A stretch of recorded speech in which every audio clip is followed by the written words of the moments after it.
चलो, तो आज एक नई डिजीज है लेबोरेटरी एनिमल्स का, इन्फेक्शियस एक्ट्रोमेलिया। Yes sir. ठीक है, तो ये पॉक्स है, जी बेसिकली माउस पॉक्स। जो पॉक्स डिजीज होता है ना, उसी का सिनोनिम है यस सर। लेबोरेटरी एनिमल्स में, यस सर। माइस में, रैट्स में। जी इन्फेक्शियस एक्ट्रोमेलिया बोलते हैं। ठीक है, सबसे पहले एक छोटा सा जी इंट्रोडक्शन। तो जैसे मैंने कहा, इसका सिनोनिम माउस पॉक्स है। ठीक है, और पॉक्स है, इसका यस मतलब सर। वायरल डिजीज है। It is an infectious viral disease caused by mouse pox virus, characterized by high mortality in adult mice and limb amputation. Yes sir. तो अगर सरवाइव कर जाता है तो इतना चेंजेस आ जाते हैं उसके लिम्स में, तो उसका सर्वाइवल के लिए उसको जी ट्रीटमेंट का पार्ट है जहाँ पे उसके लिम्ब काट को, के निकालना पड़ता इसीलिए इसका नाम ही एक्ट्रोमेलिया। मेलिया मतलब लिम्स होते हैं, एक्ट्रो मतलब एम्पुटेशन। है। जी जो बच गए उनका भी कम से कम लिम्ब एम्पुटेट करने के नौबत आ जाता है। इतना सिविरिटी है डिजीज का। जी इसके अलावा जो बॉडी में जैसे माउस पॉक्स के जो लीजन्स होते हैं, रैसेस बनना, पॉक बनना, यस है ना, वो मिलेंगे। और ये माइस क्या है basically yes disease, mouse pox है, इसका मतलब ये माइस का है ना, माइस में है, रैट्स की बात नहीं है, यस सर। माइस का यस ही है। और नेचुरल इन्फेक्शन इसके थोड़े, जो ज्यादातर केसेस इसके उसमें मिलते हैं ना, जहाँ पे रिसर्च पर्पज से रखा गया हो माइस जी को, कन्फाइंड माइस जहाँ पे है केजेज में, वहाँ पे ऐसे केसेस बहुत मिलते हैं। और जी नेचुरली केसेस जो रिसर्च की तरह नहीं रखे हैं, उसके केसेस इंडिया में थोड़ा कम है। ऑक्स यस में सर। नेचुरल इन्फेक्शन वहाँ पे देखने को मिल रहा है जो कन्फाइंड है, जिसको एज ए रिसर्च एनिमल की तरह हमने रखा हुआ है। यस और नेचुरली इन्फेक्टेड वाले केसेस आउटसाइड केसेस में ज़्यादातर इंडिया में नहीं दिखते, यूरोप में इसके केसेस ज़्यादा है। ठीक है, लेकिन जब होता है जी तो पूरा रिसर्च को ही डैमेज कर देता है, क्योंकि मास मोर्टेलिटी है और हाईली कंटेजियस भी है, तो पूरा रिसर्च को ही डैमेज कर देता है। क्योंकि माउस माउस पॉक्स है तो नेचुरली जो वायरस है पॉक्स विरिडी जी ग्रुप का है, फैमिली का है। और pox mouse, virus yes sir. Orthopox species mouse pox simple है, ये तो जानते ही हो। इसके कुछ स्ट्रेन्स हैं। Yes sir. ठीक है, माउस पॉक्स से कुछ स्ट्रेन्स हैं, जैसे यस NIH 70 79 सॉरी, NIH 79, वास you Moscow, ji एम्स्टेड, Sant Louis 69, Beijing 70, इसीबासी 123। ये जितने भी स्ट्रेन्स है, यूजुअली मैंने कहा कि ये यस इंडिया में केसेस ज़्यादातर आपको सिर्फ कन्फाइंड वाले में मिलते हैं, ज़्यादातर केसेस के बाहर ही है ना। तो इसके स्ट्रेन भी देख लो, सब जितने भी यस स्ट्रेन के नोमेनक्लेचर है सब एब्रॉड से ही रखा गया है।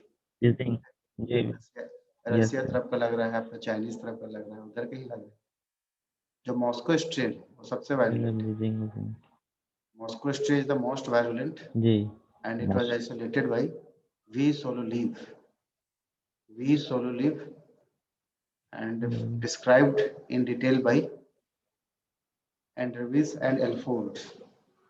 ठीक है, और एक स्ट्रेन है नेवल स्ट्रेन, जी ये अमेरिका में मिला था। ठीक है, रिसर्च फैसिलिटी, रिसर्च स्टेशन में ही देखे गए थे।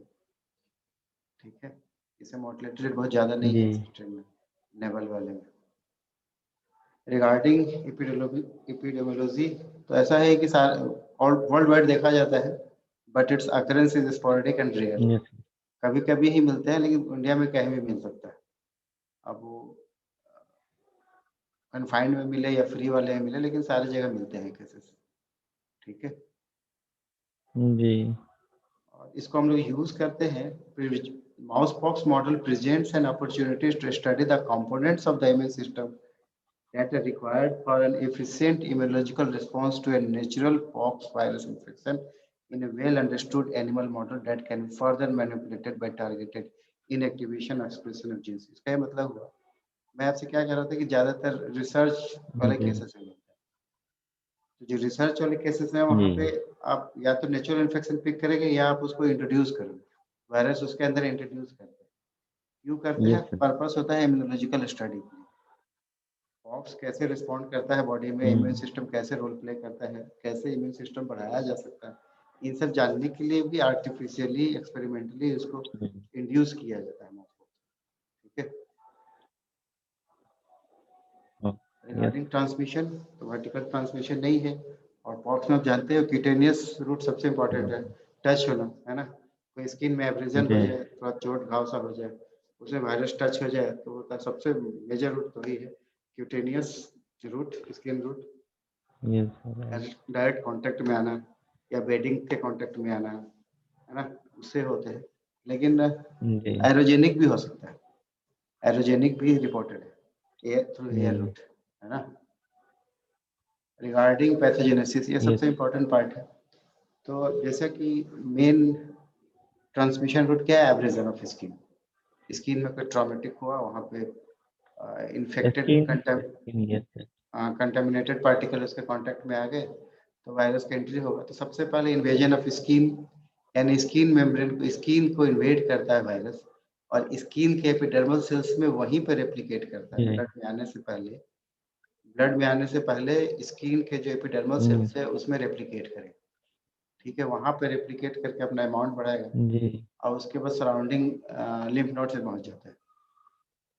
लिम्फ नोड में पहुंचने के बाद बहुत तेजी से ब्लड में जी। एंट्री करता है, और फर्स्ट वायरेमिया हुआ। पहला वायरेमिया कैसे हुआ? स्किन, लिम्फ नोड, उसके बाद ब्लड में जी। आया। और जब पहला वायरेमिया होगा तो वो प्रेसिपिटेट करता है जी। लीवर में और स्प्लीन में। लीवर में और स्प्लीन में फिर उसका अमाउंट जी। बढ़ेगा, रेप्लिकेशन होगा, सेकेंड टाइम फिर आएगा वो ब्लड में। तो स्किन में जब जी। रेप्लिकेशन हुआ था अमाउंट इतना सीवियर नहीं होगा, लेकिन जब वो सर्कुलेशन में आ गया, लीवर स्प्लीन में रेप्लिकेट करना शुरू किया, तो अमाउंट और भी ज़्यादा हो गया। और उसके बाद जी। ब्लड वेसल से वो डिसेमिनेट होता है पूरी बॉडी में। ठीक है, जी। पूरी बॉडी में। अब तीन तरीका हो सकता है, एक तो है Yes, sir. Susceptible genotype, resistant genotype, या इंटरमीडिएट जीनोटाइप।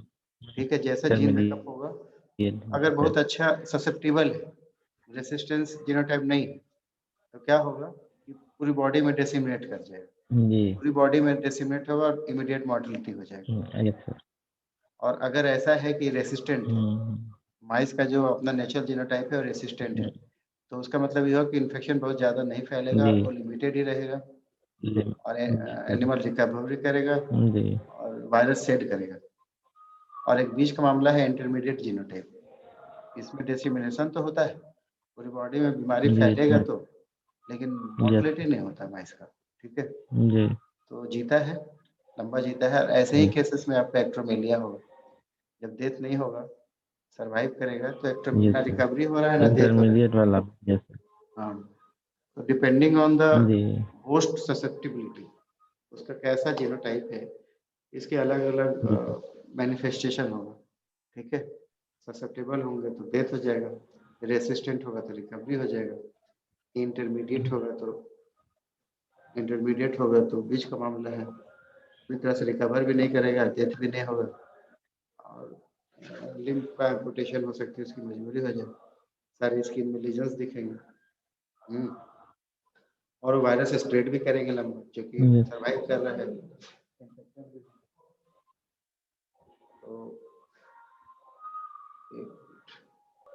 तो अगर इसको आप देखो तो जो मेन स्टोरी है, जिसको हम लोग थोड़ा सा डिटेल से पढ़ सकते हैं, जिसमें चेंजेस देखने को मिलेगा, वो इंटरमीडिएट वाला ही है। ठीक है, जी। टेबल वाला में इमीडिएट डेथ हो जाता है, Yes, sir.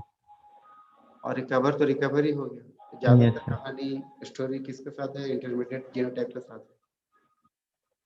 तो उसका थोड़ा सा और डिटेल Intermediate देखो कि इंटरमीडिएट genotype. वाले में क्या होगा। वो जो वायरस का डिसेमिनेशन हो रहा है, वो स्किन में भी, पेयर्स पैचेज में भी। पेयर्स पैचेज कहाँ होते हैं, मालूम है? Yes, sir. अभी सर अभी सबम्यूकोसा, ध्यान नहीं आ रहा। हाँ, सबम्यूकोसल एरिया ऑफ ड्यूडेनम है। का जो सबम्यूकोसा होता है ना, इंटेस्टाइन का म्यूकस मेम्ब्रेन का नीचे वाला जो Yes, मेम्ब्रेन sir. होता है सबम्यूकोसा, उसमें इम्यून सिस्टम से रिलेटेड है जी, intestine. Yes sir. Lymphoid aggregate है, लिम्फोसाइट्स का एग्रीगेट है ये पेयर्स पैचेज। जी तो वायरस है, तो नेचुरली लिम्फोसाइट ब्रेक डाउन करते हैं। तो स्किन में होगा, फेस पैसेज में होगा, लीवर में होगा, स्प्लीन में होगा, लिम्फाइड ऑर्गन्स में होगा। जी स्किन में रैसेस, पॉक का लीजन्स बनेंगे, लिम्फ सबसे ज्यादा इफेक्ट होता है, गैंग्रीन हो जाता है, और इसी की वजह से उसका एम्पुटेशन भी करना पड़ता है। फेस पैचेज में हो रहा है नेक्रोसिस, इंट्राइटिस, इसका मतलब ये है कि इम्यून सिस्टम को भी लोअर डाउन करता है। ठीक है, लीवर में नेक्रोसिस होगा, यस सर स्प्लीन में नेक्रोसिस होगा, scarring of red white pulp, yes sir pulp और व्हाइट पल्प होते हैं। ठीक है, व्हाइट पल्प लिम्फोसाइट्स का जमा हो रहा है, तो चूंकि डैमेज हो रहा है इसलिए बहुत कम दिखेंगे। स्क्रीन का अगर देखे हो हिस्टोपैथोलॉजी तो उसमें व्हाइट पल्प पूरी तरह से भरा होता है, रेड पल्प भी पूरी तरह से भरा होता है। इसके केस में क्या होगा कि सेल्स कम होंगे, स्कैरिंग ऑफ पल्प दिखेगा।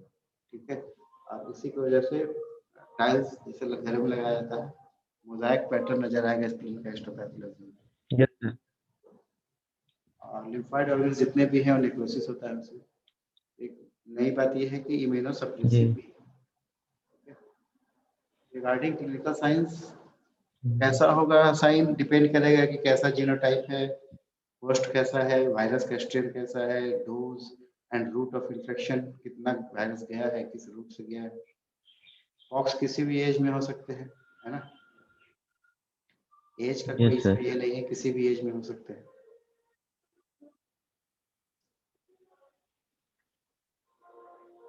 लैटेंट भी हो सकता है, एक्यूट भी हो सकता है, सब एक्यूट भी हो सकता है।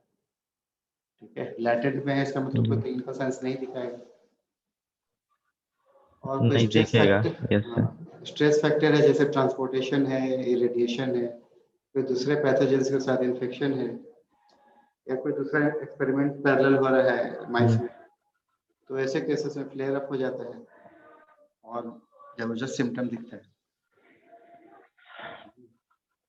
एक जो आपका परमानेंट फॉर्म है, यानी जो ससेप्टिबल होस्ट है, जीनोटाइप है, उसमें सिम्टम दिखने का ही मौका नहीं मिलता, विद इन आवर्स डेथ हो जाता है। इतना रैपिड डेथ है कि कुछ यस सर सिम्टम देखने को नहीं मिलता परमानेंट फॉर्म में, ससेप्टिबल जीनोटाइप माइस में। सब एक्यूट फॉर्म में, जो इंटरमीडिएट फॉर्म है, उसमें आपने देखा कि एक्ट्रोमेलिया होगा। उसमें स्किन में लीजन्स दिखेंगे, जी पार्टिकुलर लेग्स में, टेल में, हेड में। स्किन एडिमेटस हो जाएगा, रेड हो जाएगा, हेमरेजेस हो जाएंगे, और पॉक्स में जैसे ड्राई क्रस्ट जिसको स्कैब बोलते हैं, स्कैब फॉर्मेशन हो जाएगा। Yes sir scab fingers formation में, ईयर्स में, टेल्स में नेक्रोटिक लीजन्स दिखेंगे। नेक्रोसिस होने की वजह से ब्राउन क्रस्ट हो जाएगा, फिर फॉल ऑफ हो जाता है, ठीक हो गया तो ठीक हो गया। समटाइम्स एम्पुटेशन की जरूरत पड़ती है, इसीलिए एक्टोमेलिया बोलते हैं। ठीक है, एक्यूट केसेस में रफल्ड फीदर्स और जी प्रोस्ट्रेशन, जानवर एक तरफ लेट जाता है, एक तरफ से लेट जाता है और यस सर घंटों में मर जाता है। ठीक है, कंजक्टिवाइटिस भी हो सकता है, यस हेयर लॉस हो सकता है।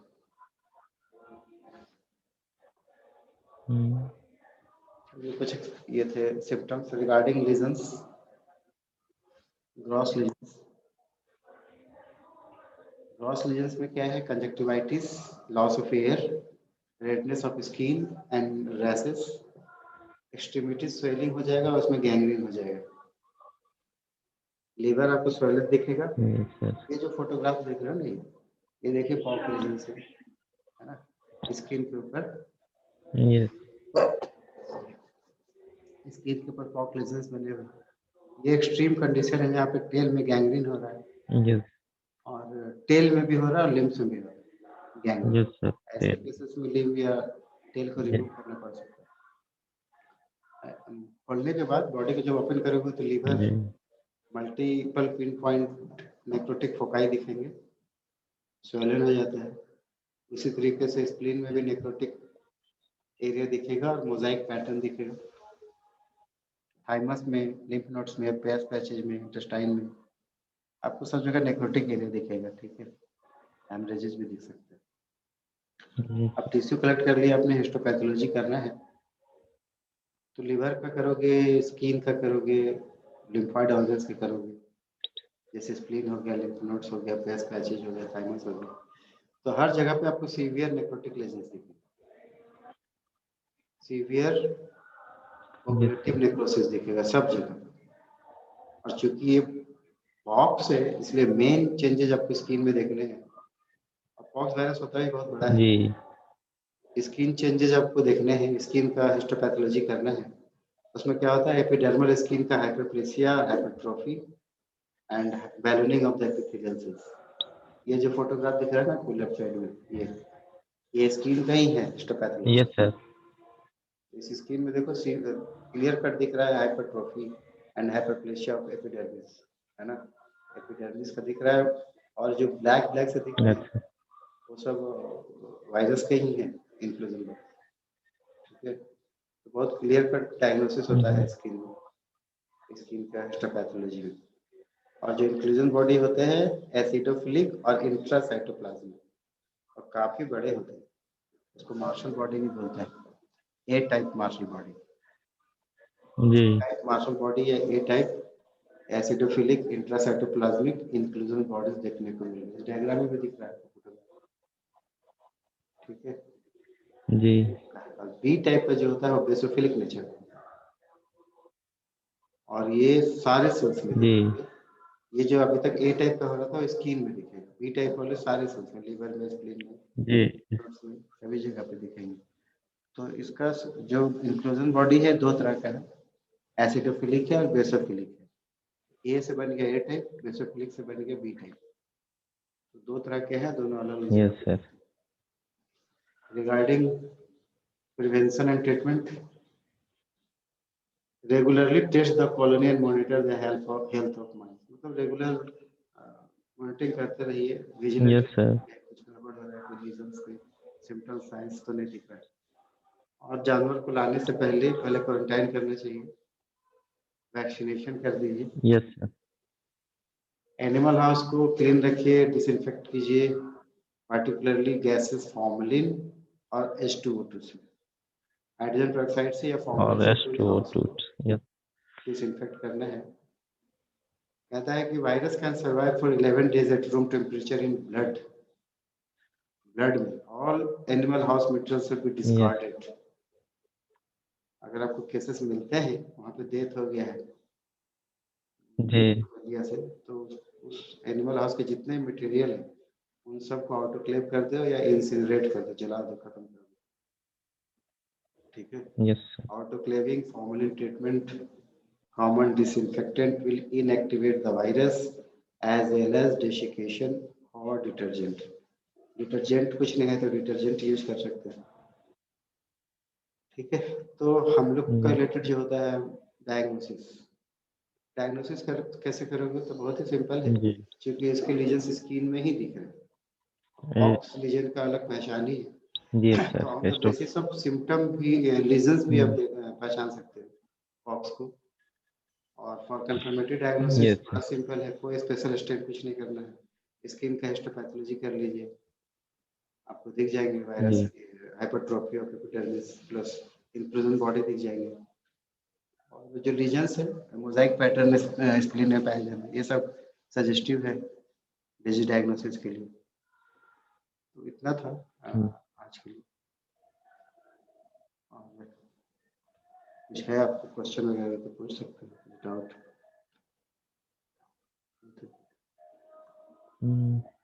नहीं सर, ये पहला हम लोग का एग्जाम इसी का है 611 का ही। तो ये आपका नहीं आएगा एग्जाम में, जो पहले पढ़ चुके वही आएगा, ये वाला नहीं यस आएगा। सर। उसके लिए फ्री रही। जी और वो भी नहीं आएगा, क्या मैं कह रहा हूँ, टाइजस डिजीज भी नहीं आएगा, कोई परेशानी की बात टाइजर्स। नहीं। टाइजस डिजीज भी नहीं आएगा क्योंकि वो मैंने दिया नहीं है उसको, डॉक्टर दीपक को, तो शायद वो नहीं डाले क्वेश्चन में। जी सर। फिर भी बात कर लिया, मैं टाइजस डिजीज भेज देता हूँ एटलीस्ट आपको। Yes okay. ठीक है, ओके।